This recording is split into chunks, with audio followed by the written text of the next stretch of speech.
The gym market has changed enormously in the last 7 or 8 years, with the middle of the market all but vanishing and the budget end of the market really rising to a position of dominance. However, regardless of where you sit in the market, it's important that you're really beginning to think about a few key things from a digital perspective.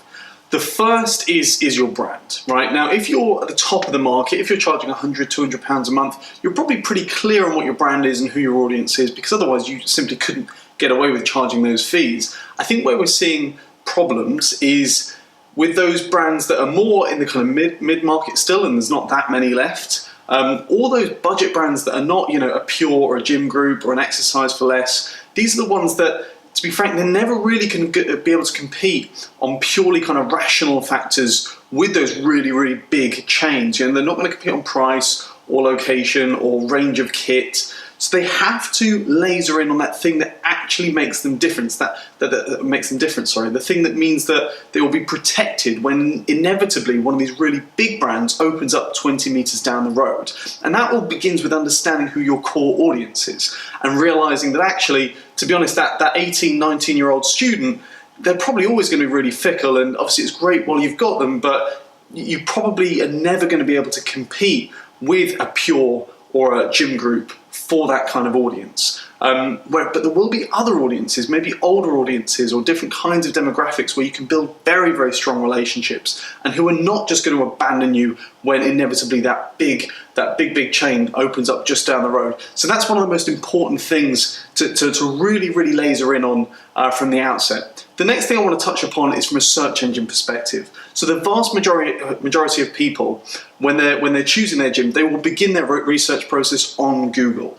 And most of this is on a location basis. So your ability, whether you have one gym or 100 gyms, your ability to create really rich landing pages that cater to all manner of user intents. So we have to put ourselves in the shoes of the user and think, what's that infinite array of things they might be hoping to find?